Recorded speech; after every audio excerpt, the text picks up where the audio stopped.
Representatives will vie for favorable results in the first leg encounters in Nigeria and Equatorial Guinea. Il essaye de faire le ménage et le deuxième but, la mauvaise transmission de balle. Kumasi Asante got the goal, get the first goal. It's really on for the Porcupine Warriors. Lovely touch by Maxwell Barker with the ball. It's a good looking ball. Dazzling shot, great vision. 2-0. Lays it up to the left hand side. Now down the touchline. Ball back into the penalty box. Headed very well by Wahid. Walid Hamid got the goal for Al Hilal. It's a bit of regime change so far as we're concerned in this competition. Giants Kumasi Asante Kotoko away to Kano Pillars in Nigeria in the CAF Champions League prelims first leg, and Ashanti Gold face Akonangui of Equatorial Guinea in the CAF Confederations Cup opening round. We will be in Kano and Abibiing for updates and previews ahead. The transfer window in England shut some hours ago. Shenanigans are well and truly settled. Players are focused on the job ahead. Managers have their targets firmly in sight.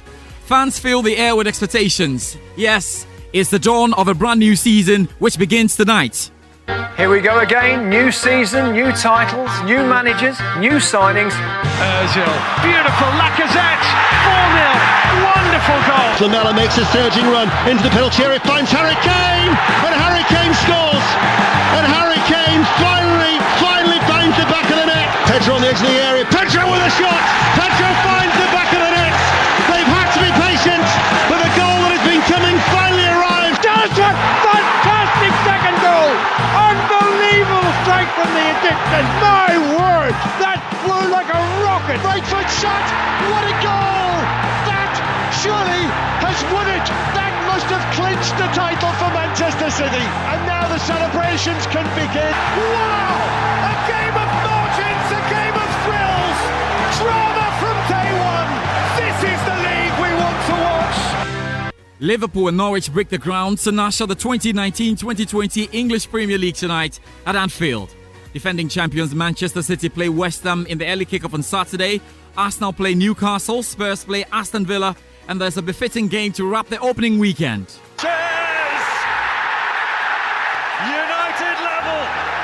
They've been pressing forward more and more in the last 5 minutes. Pogba's got on the ball more and more. Good shot, good goal.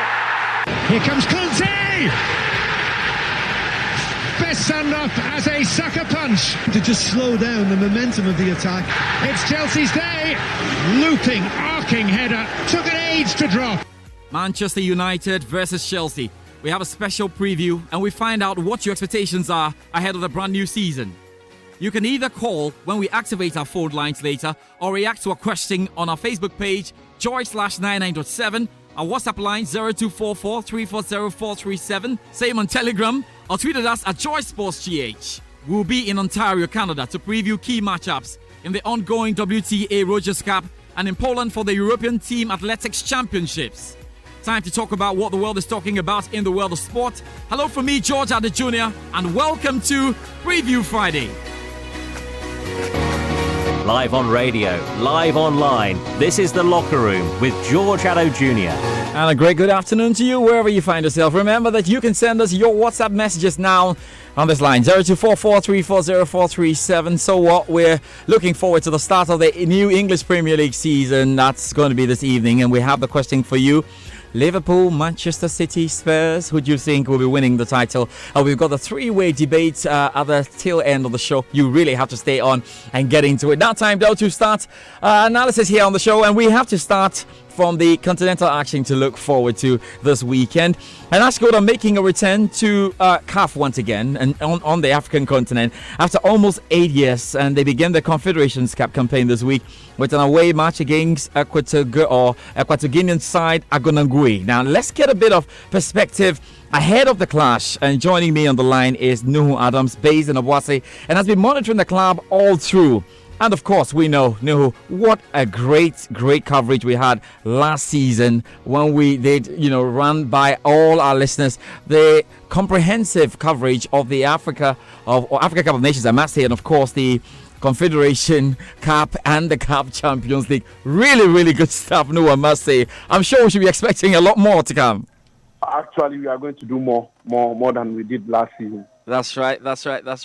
and every indication that the game is moving up there. So, Nuhu, then, how big a return to Africa is it for Ashanti Gold? You have a perfect feeling of this because you're right there in Obuasi.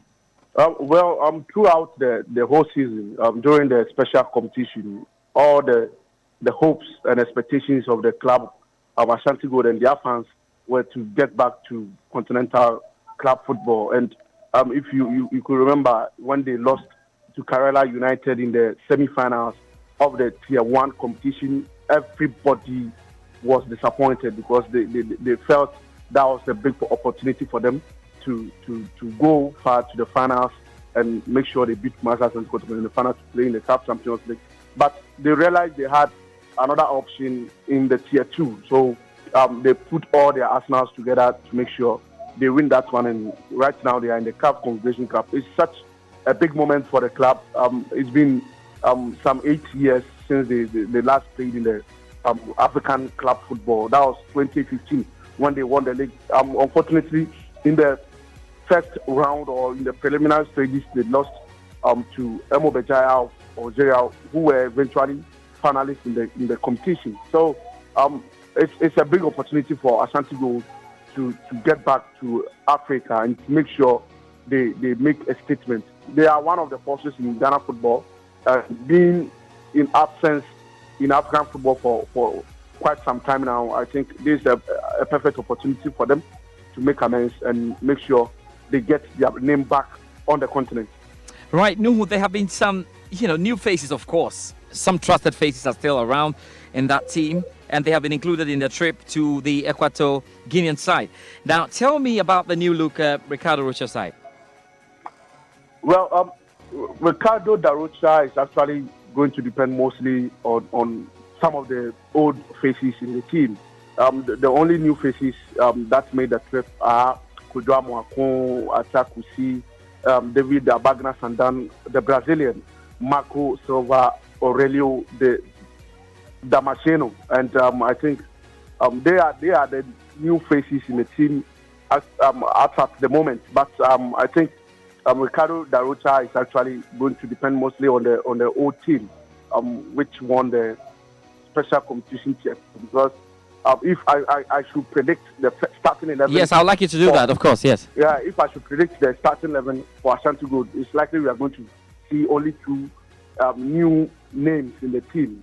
Frank Boateng will be starting as the first choice goalkeeper. Kudwa Mwakon is a new player who will be starting at the right back. The left back will be Roland Amuzu. The central defensive player will be Richard Osadiman and Mubarak Yusuf. They were part of the team that won the special competition tier 2. In the midfield, we have James Zakam and Kon, then Abdul Latif and Abila, who are part of the team.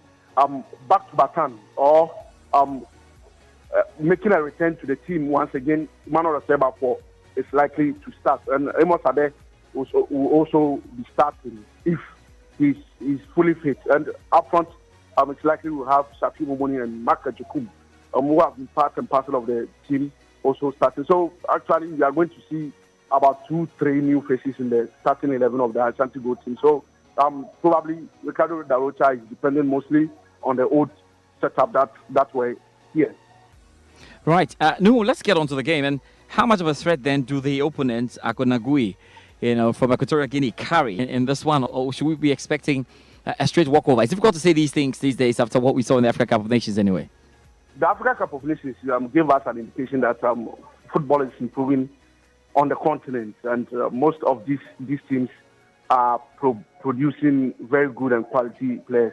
Akonagui FC is actually not a big side in African football, but we can't rule them out because this is African football. They can produce surprises as the times comes by. But Akonagui FC, as I know them, shouldn't be a big of a threat to Ashanti Gold. If Ashanti Gold are able to put their act together, if they organize themselves very, very well, a win is very, very possible for Ashanti Gold. The second leg should be a mere formality in Obuasi. So they have to go in all out, make sure they open up, make sure they get goals in Equatorial Guinea before the return leg is in Obuasi in 2 weeks' time. So I have that hope that Ash Gold will get a very respectable scoreline before they come to Obuasi for the second Right, so the action is in Abibiing. Of course, we'll be following that. But Nuhu, just before you leave us, just a quick one. I don't know, are there other interesting fixtures that you have your eyes on, like in the Confederations Cup, or they are all fairly marginal unless you have a team from your country or so in it? Actually, we don't have big fixtures in the prelims as of now. But after the prelims, actually, if Ashanti Gold are able to qualify, they will be facing RS Berkane from Morocco. That's and big. we know Berkane were finalists in the Cup Confederation Cup last season. So people will be looking up to that fixture. Zamalek and a host of other teams will be also returning in the first round of the Cup Confederation Cup. The prelims is for teams that have been out of African competition for quite some time now. And most of them are minnows and most of them are weaker teams. So after the prelims, we will get to know which fixtures are going to be big and other in the first round of the Cup Confederation Cup. Well, no, I have to say a big thank you to you. We'll be keeping tabs on it. We're definitely going to be rolling to the end of the season. As always, we hope that Ashanti Gold can get the job done in Abibiing in Equatorial Guinea. Thank you once again, Nuhu, for your time. Welcome, George. The action is in Abibiing. Yes, Agodangui up against Ash Gold. But we have to move away from Ash Gold right now and get to Kumasi Asante Kotoko from the Confederations Cup to the Champions League, the CAF Champions League, and the Premier League giants Kumasi Asante Kotoko, after a fair campaign last season in the second tier, travel to Nigeria's Kano Pillars for the prelims and, of course, for the first leg of this wonderful encounter. Love FM's Kelvin Owusu has been following the team and joins me with some analysis now.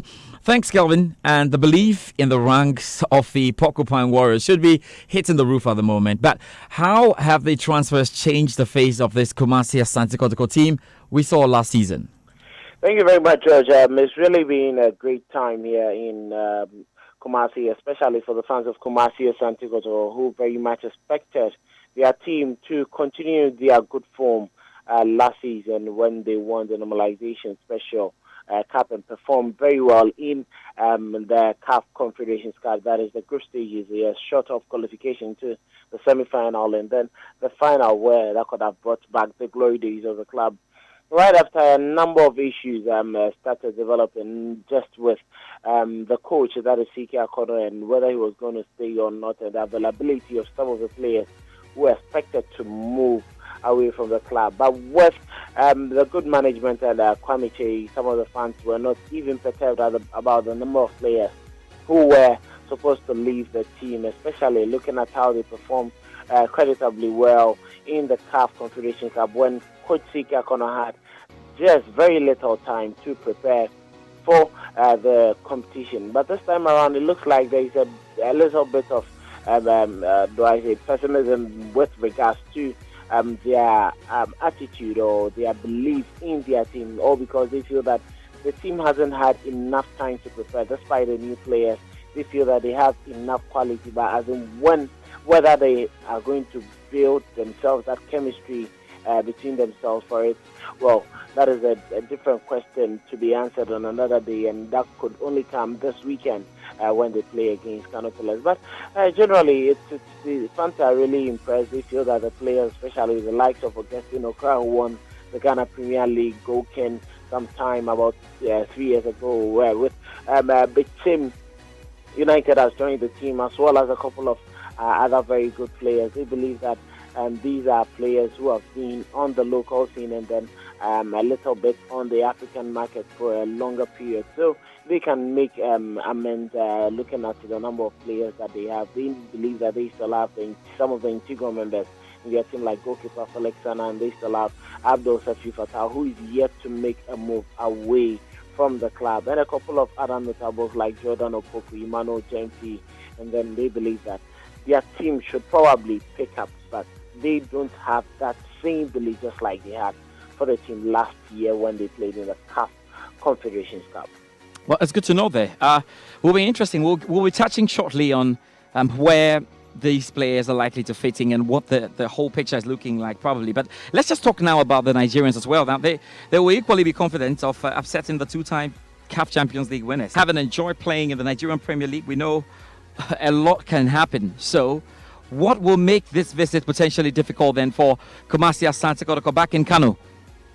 Well, it's really going to be a bit difficult because judging from Kotoko's performance, and we had an interaction with that is Sunday Chukwu, Sunday Chinedu Chukwu, and he's really very much optimistic that they've really seen Asante Kotoko play. They know most of the players who are in the squad, and it wouldn't be surprised because we've seen how Kotoko has been the toast of Ghana football in recent times, and they have a number of Ghanaians who have also applied their trade in the Nigerian Super League, and judging from them placing second in the Nigerian League and also winning the Nigerian version of the FA Cup, well, it clearly gives you an indication that they're a very strong team. Added a number of players, not a wholesale purchase, or do I say wholesale addition like Kumasi and Tekotoko. They have the integral members of the team intact, and they've added a couple of players. They seem to be having that sort of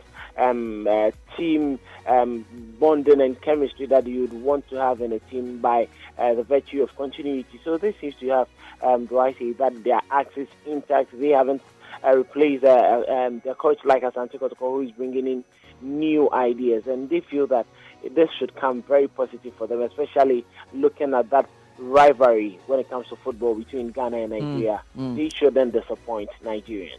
Well, that's one that we'll be picking up from. It's always a feisty affair when Ghana comes up against Nigeria. And so I'm sure the two clubs will be doing the honors, representing both in the CAF Champions League. And so then let's talk about, now I'm sure most Kotoko fans will be hoping to find out from you, Kelvin, what is this team looking like? So then, if you had to try and predict a starting lineup based on what you've seen Zakaria Singh do with the team down here in Ghana before, embarking on the trip to Nigeria, what would it be looking like? Judging from it, I think the new captain for the team, Felix Anand, is the safest pair of hands for them in goal post. And I right back with the experience and then the physical nature of the Nigerians. They shouldn't look further because they have Augustine Fifa, who is a potent right back. And as much as he can double up as a makeshift left back for them, I think that he is the best person for the right back position. And left back, that is where Asante Kotoko seems to have a little bit of worry. They don't have any of their notables who played in Africa in there. There is no Daniel Dakwa available. There is also Abbas Mohammed, whom I saw this morning joining the rest of the team that couldn't make the trip to Accra in Nigeria, trained at the Adako Jache Sports Complex. Well, so I think like Ivan Souzu, who has been a bit consistent during the latter parts of the 2018-2019 season for them in the normalization Taiwan competition, should be in there as a left back. In central defense, well, definitely with the physicality of the Nigerians, Wahab Adam should be the first choice centre back. We know his physicality, and in as much as he's very physical, he's improved on his reading of the game, and I think that he's the best person and experience, especially with the sort of exposure he had in Africa in the CAF Confederation Cup. And who is going to partner him? And Ajiman Bedu has fallen off the second order. Invitee to the national Black Meteors, Habib Mohammed seems to be too rugged for me and can't really help Wahab Adams. Too rugged defenders is not really going to help, especially playing away. So I think that Mpim Da Costa from Kerala United, who joined the team right after the Taiwan competition, should be in there as the partner for Wahab. In midfield, Kotoko need a very good shield. They don't have Kwame Bonsu available, who most especially helped with defensive duties in the club in the absence of Richard Senano among Prince Aqua. But I feel that they have bought a very potent replacement for Senano in Justice League. Mediama, very combative, has that ability to construct after distracting the play of the opponent and winning back possession. And they have a very tactically and technically good player in Alexis Anodidi, who also joined the team. And I feel that playing away, they need that double pivot to make sure that they have a very good strength and shield for their defense, which look a bit new to themselves because they are playing together for the first time. So that double pivot. And on the right and left hand side, Emmanuel Jemfi definitely should pick one of them. I prefer he plays on the left hand side so that he can drift in and then continue his runs. But it wouldn't be surprised to have Kelvin Matthew Ando in there as the other left or right winger for Asante Kotoko to between himself and then Emmanuel Jemfi. They can switch between the flanks. He's been very impressive, creates a bit more better than most of the other midfielders, and forwards we've seen. So those two players, and Jordan Opoku, with all his experience, with his creativity, ability to hold the ball and invite the others into play, especially when you are playing Emmanuel James and then Kelvin Matthew, you need a player who can really pull the strings together with quick passing in the final third. Jordan Opoku playing behind the main striker. That is, I would go for Richard Asa. George Abege hasn't really been impressive in as much as his physicality and his strength in aerial balls is available. I would expect them to play Richard Asa. He doesn't seem to be too sharp, all because of his absence from football in the past 3 months. He was training though, but he couldn't have the competitive football to play. But I feel that he can gradually pick it up, and with his ability and instinctive striking grace, I feel that he should lead the attack. So that should be the first 11 for Kumasi Asante Kotoko. Barring no injuries for me and judging from what I've seen with regards to their training session. Right, Kelvin, thank you very much as always with succinct analysis. We'll be looking forward to the game in Kano when the Kumasi Asante Kotoko team try to get a favourable result against Kano Pillars. It's all great. Thank you very much for your time on the show. You're welcome, George. All right, Kelvin there with that interview. Of course, great stuff then as we try to stick with what's happening on the continent. And you know very well that it's confirmed that Jordan definitely would not be part of the action because of the fact that his papers are not complete. So he would not be part of the team. But we hope that Kumasi Asante Kotoko can get the job done. And the same for Ashanti Gold, who will play Equatorial Guinean side Akonangui, this weekend in Abibi. Now, though, let's find out what else is there to look forward to in the CAF Champions League. Moses Yawwa has this wrap. While Alex France and Wydad Casablanca still wait to hear who is winner of the last edition of the African Champions League, the campaign to find the 2020 winner gets underway on Friday. Last season's finalists are still embroiled in a boardroom dispute over the identity of the 2019 winner and are not involved in the first round after being handed a bye into the next round. So too TP Mazembe, but for the rest, including 11 former champions, they begin their bid for glory this weekend. Record winners Al Ahly of Egypt have been handed 2 home matches against Atlabara of South Sudan, where a lack of facilities means they have to forfeit home advantage. Sunday's match at the Burj Arab Stadium in Alexandria is actually Atlabara's home game, but they have asked the Egyptians to host the game there and then they will return in a fortnight and play again at the same venue. It will be the same for Zamalek when they take on Somali club the Kadaha at the Petrojet Stadium in Cairo and then host them again in 2 weeks. USM Alger must do without 4 key players who were not registered in time for their meeting in Niamey with Niger's champions AS Sonidem. South Africa's Orlando Pirates will be seeking to redress the disappointment of going out in last season's group stage and have an improved squad to take to Zambian Rockies Green Eagles in Lusaka on Saturday. 3-time winners Raja Casablanca travel to the Gambia to face Brikama United on Saturday, while Nigeria's Enyimba begin away at Rahimu of Burkina Faso. Thank you very much, Moses Yawwa. Live on radio, live online, this is The Locker Room with George Addo Jr. All right, so we still got some time here in the studio, and ahead on the show, we talk about the English Premier League debate we've been looking forward to. Who is winning this? The Premier League starts this evening with Liverpool handling Norwich at Anfield. I've got 3 gentlemen that will be doing the analysis shortly. We'll be asking the question, will Man City, Liverpool or Spurs be able to snatch this away? Now we have to get into the Joy Sports BBC two-way series. I had a great chat with the BBC's John Bennett on all the issues that you would have loved to ask him, I think, regards to the transfer window that was just shut for England, and of course a quick preview to the games to come this weekend.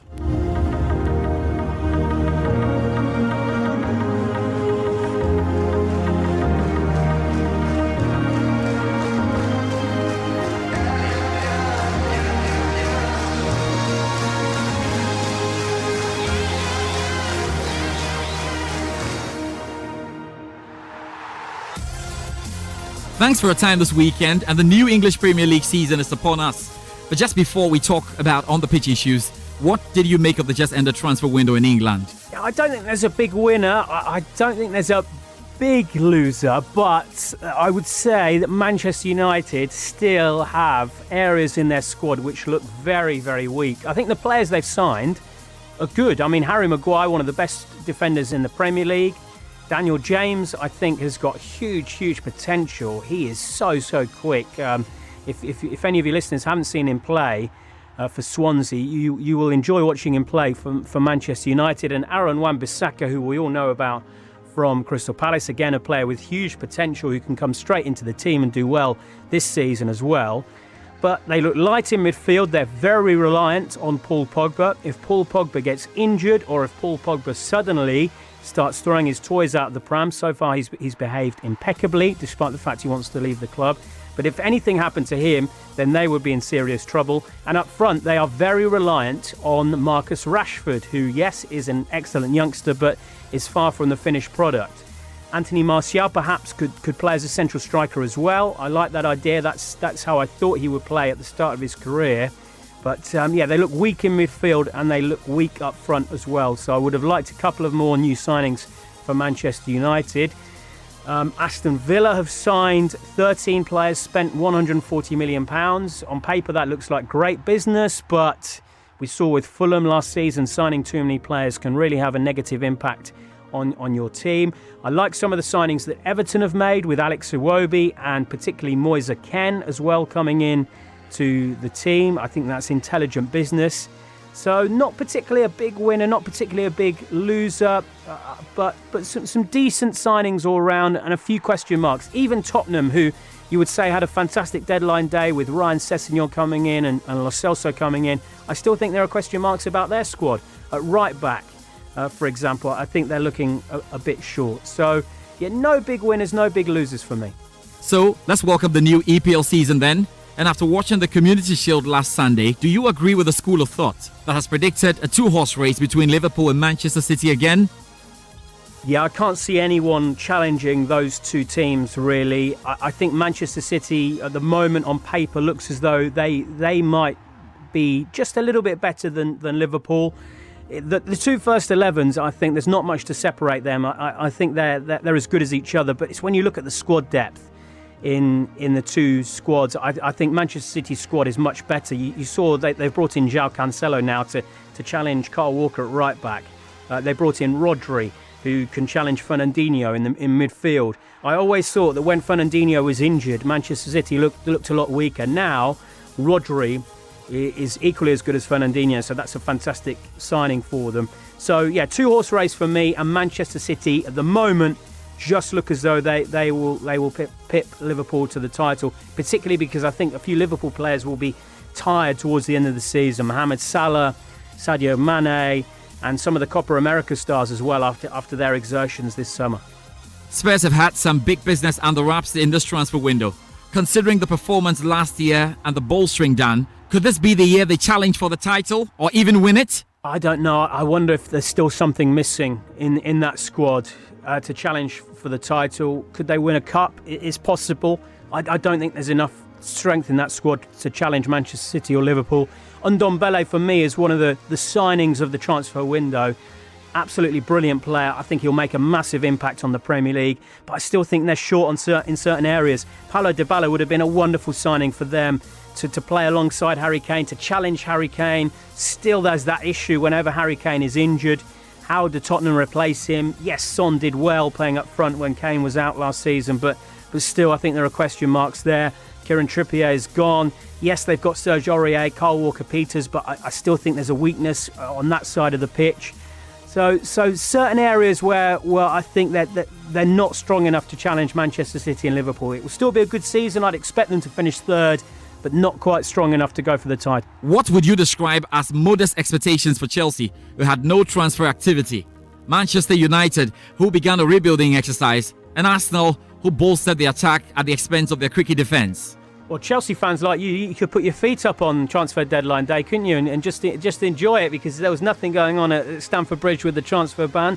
I still think Chelsea should be aiming for the top four. You look at that squad, the likes of N'Golo Kante, the likes of a World Cup winner in Olivier Giroud, Christian Pulisic, who has come in.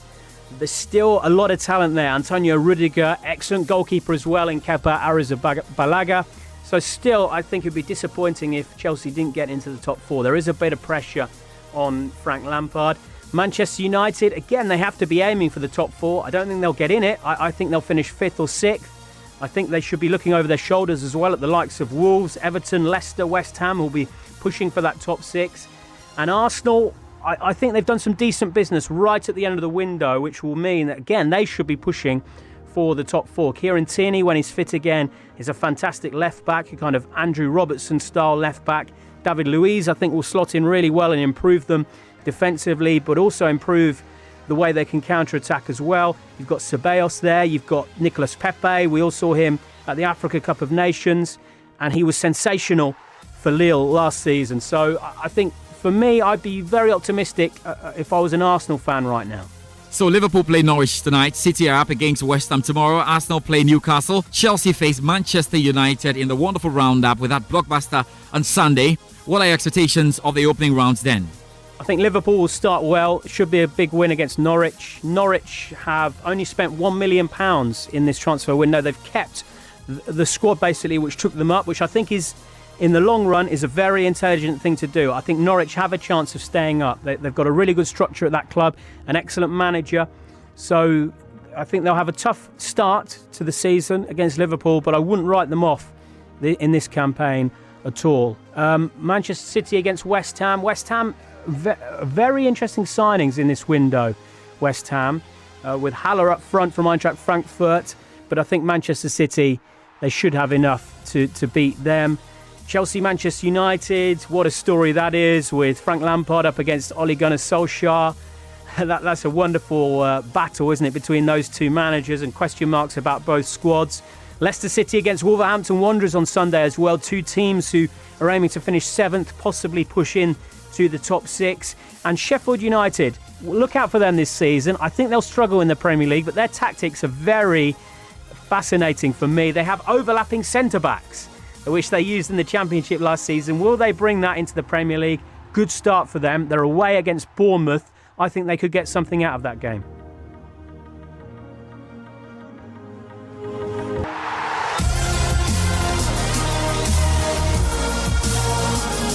English Premier League back, Liverpool versus Norwich. That's tonight, and we'll be looking forward to that.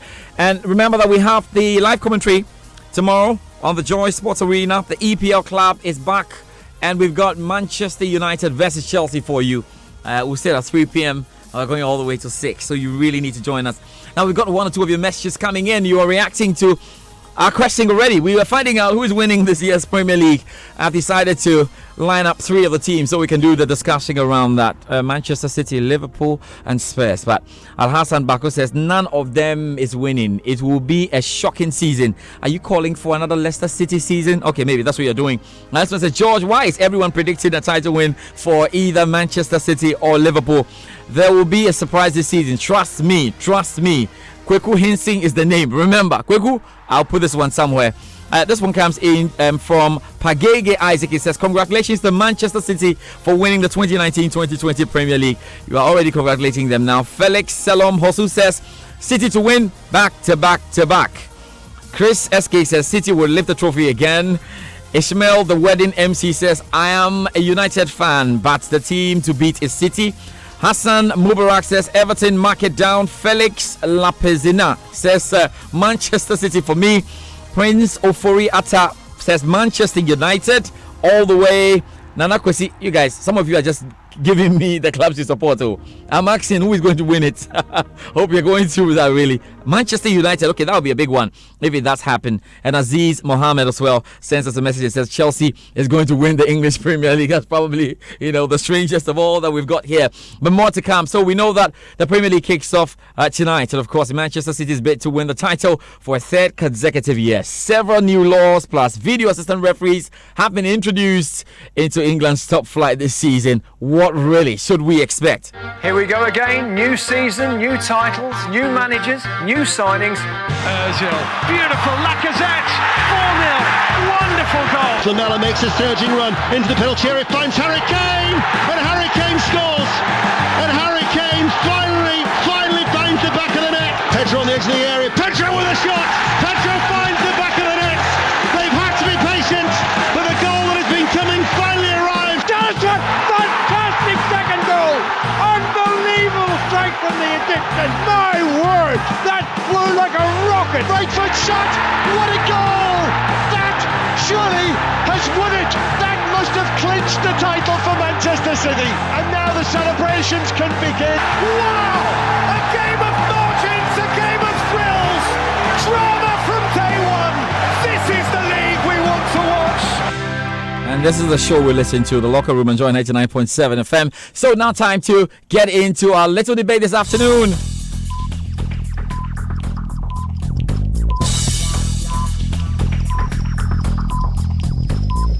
All right, you can check your pulse because we need to do some very serious analysis.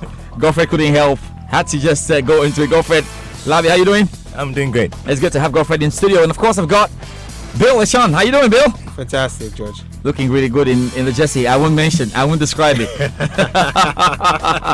Wampofo is here as well. Rick, how you doing? Fantastic, George. It's African Way Friday. It's looking good in there as well. So we've got Godfred. He says that Manchester City are winning back to back. Bill says Liverpool, after narrowly missing it by just 1 point, are back in to do it. And the Rick Wampofo will have a lot of you scratching your heads a bit. He says no, Spurs are going to win it with all they've got. So let me start with you, Bill. Why do you think Liverpool can do it this time, despite such slow activity they've got right now in the transfer window that just shut? Yeah, for Liverpool, they have been a team that has shown a lot of improvement in the past 4 years since Jurgen Klopp took over the club. Now, looking at 2015-2016 season, they ended up with 60 points and they were placed 8th. The next season they were placed 4th. In 2017-2018 they still maintained the 4th spot, and just last season they jumped straight up to 2nd spot, and you only lost the league title by 1 point, just 1 point. That is how far they were able to push Manchester City, and this team has really showed that under Jurgen Klopp they can improve, and they have done that with the points tally as well. And the players that they have in their disposal, a lot of them have improved. Like Andrew Robertson, for example, in the previous 2 seasons, he only had 5 assists. Now, just last season, he recorded 11 assists, whilst helping the team racking up a lot of clean sheets. Now, move on to Sadio Mane. When he was in Southampton, he was good, all right, but he wasn't the Mane that we know right now. He recently just got the Golden Boot award for his brilliant performances last season, and this is under Jurgen Klopp. Mohamed Salah, premium guy, 2 seasons in a row, top goal scorer, Golden Boot, plus a PFA to boot. Van Dijk, when Van Dijk was in Southampton, we didn't really cherish him like this Van Dijk we know right now. Now he's PFA Player of the Year. Now he's contender for Ballon d'Or. Now he's on top of his game. The whole of last season, he wasn't even driven past. This is under Klopp. Klopp was able to develop a guy like So you expect progression? Yeah. For Liverpool? I do. They're winning the title? Yeah. Godfred was smiling when you were going through your stats and all. Godfred, you want Man City to win again. You think they're really good enough? Yeah, it's obvious. I mean, if you want to visit the statistics, Pep Guardiola has been to 3 different countries. England makes it his third. He started with Spain. He won back to back to back. He went to Germany. He won back to back to back, and he's already made it a sort of a brace now. And then winning 3 wouldn't go down as a shock to many football pundits. Now, the big question we ask ourselves is that, has his style been predictable, or have managers got an antidote to the style of Pep Guardiola? And that is a big no, because if you look at how he's fared against lower tier sides, he always beats them. It started from last 2 seasons. Last season it did. Last 2 seasons it was just about 4 to 5. Just about 2 teams were able to pick draws from him. Any team that poked him, he made sure he gave them a good lesson. Now, if you go back to look at this Manchester City side, they do not thrive on a striker. Now, Guardiola got to know that I inherited a team, and there's a certain Kun Aguero who gets injured. He can get you the 21 goals, and then somehow Gabriel Jesus, who came in as to augment a certain Aguero, also had his own issues with injuries. And so then he built his team around his midfielders. Now, if you look at Sane, Sterling, and Bernardo Silva, these 3 players have been able to cough up 34 goals. If you add the assists to it, they near almost the 70 figure. And it tells you that this is a team that creates and is able to score even without their strikers. And so, looking at these factors only, it makes it so easy to think that Man City may need a hat-trick as well. Rick Rumper for Spurs, finally lucky, finally, make us stop talking about a team of potential and get to do it finally. Let me start off by talking about my competitors. Well, I think the Spurs, to be honest, on paper, are the third best team in England. Now, why am I saying they're going to win? Because the two teams ahead of them, I think, wouldn't perform up to optimal levels this season, and this is why. For Manchester City, I think that Pep Guardiola's side would be solely focused on the Champions League this season, and they would be in any position to sacrifice a league for the Champions League. Yes, he does have the squad for it, but I think there's going to be much tougher. And you look at the Premier League and how difficult it is to actually win games. You look at his last set of games where he was taking a lot of 1-0 victories, and it was far from convincing. But yeah, you can argue that he just needed to see it across the line. But I think that for Manchester City, they're going to miss the with that Sané did provide Pep Guardiola saying that he will be coming back around February, March next summer. And so I think that they're a little bit handicapped up front. Raheem Sterling may be able to do it, but can he do it all? Mahrez has still not reached the highs that he did at Leicester City, and they still have a big problem with their left back role. So Manchester City, for me, are not in the position to defend this title, and they just gave the captain armband to David Silva, the worst midfielder that they do have in the team, and that means that he would be getting more minutes. I think that he doesn't have the legs to still play in the Premier League, but because he's captain, he's going to be playing more games, so that's a weakness that a lot of teams can exploit. So that is why I think Manchester City cannot win. For Liverpool, very simple. They failed to spend in this summer. I don't think they have the squad to compete in the various tournaments that they have to play in. Already playing the Super Cup, have to go to December to play for the FIFA Club World Cup. And can you imagine that they play about 6 or so matches in 12 days in December? Now, without Mane, Salah and Firmino, we know that Liverpool are nothing, and there's no way these three players can continue playing at the top level, high intensity football that Klopp wants to play. So I think that they would get stretched, and they'll probably get fatigued at the end of the season. And that's why they will have to pick and choose their games. So I'll spend my first moment talking about why these two teams cannot win. When you come back, I'll tell you what's supposed to win. Yeah, I'll take my next round then. Noble sends me a message that says that, hello John, Liverpool will not make top 4, mark my words. Now that's a huge one. I can't predict the winner though, but Liverpool can make top 4, and Noble insists that they can make top 4. So let me come to you. Liverpool did not do a lot in the transfer market. They're hoping to run again these players. Rick Rumpoff was making the point that, look, already tired from the Africa Cup of Nations, the key players we're talking about. How do they survive? Yeah, of course, indeed, Liverpool did not involve themselves that much in the transfer market this summer, but last season they had virtually the same squad, and they were able to make it all the way to the Champions League final and win it, whilst pushing Manchester City from the start till the final day, with a squad that presumably was supposed to be stretched, with a squad that only had the likes of Salah, Mane, Firmino to be dependent on, because they were the best 3 among them. Even with that, Klopp still found a way to get them to be able to be performing well, to be winning games, and to be, playing entertaining football. So I think that won't be a problem. I'm sure Klopp knows that his squad is not that deep in terms of personnel, so he will find a way, because he did it last season and he can do it this season as well. And also, looking at the squad, he has been able to get rid of some players who are deemed surplus to requirements. And so relative to Manchester City, who have more players now, you think that Liverpool will find a way? I think they can find a way, because even though Klopp didn't buy players, now he has a squad that is used to his style, so it will be easy for him. Let me come to Godfred. Godfred, Manchester City, you need the Champions League badly.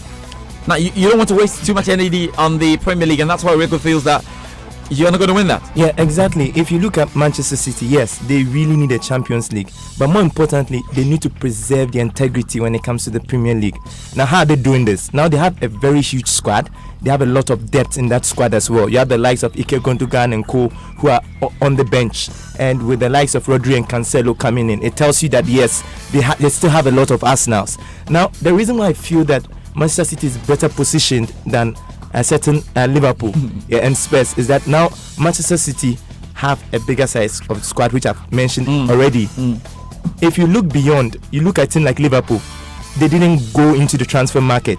Now you want to be looking at the Champions League. That doesn't get any easier this season because of how the big teams have been able to beef up their squads. Then you look at the Premier League as well. That's going to get even more competitive with better managers and more players coming in, more quality players coming in. And so you wonder how a team like Liverpool is going to actually handle the pressure. What they as well do is to keep up with the team at the top till the end, which I think they can easily do. But if you really want to win this Premier League, you need to go more than that. Look at the Spurs issue. Now Spurs is a brilliant team, but Spurs has this thing, they lack consistency. Getting to their last 5 to 6 matches. Last season alone, they lost 11 Premier League games. That is not the team that can win it for a winner. Let me come to Rick. Rick, we have the final minute then to tell me why you think, despite all they're saying, and Spurs, like he said, losing games, losing focus. Yeah, how can you find it this time? Spurs drew the least number of games too. I can put that across. So either we're losing or we're drawing. But back to the main point. I think that for the first time in a while, Harry Kane has had a good rest during this summer, and he's had a fantastic preseason.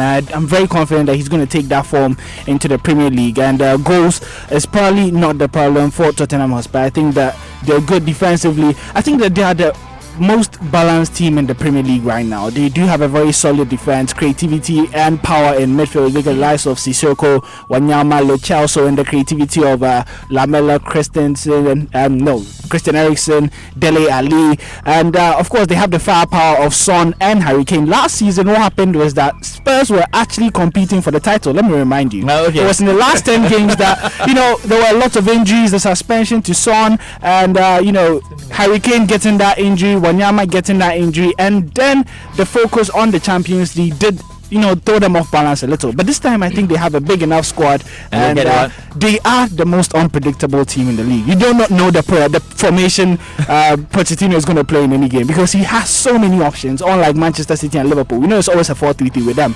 With us, it could be a diamond, it could be a 4-3-3 or 4-4-2, anything. So we're coming all guns blazing.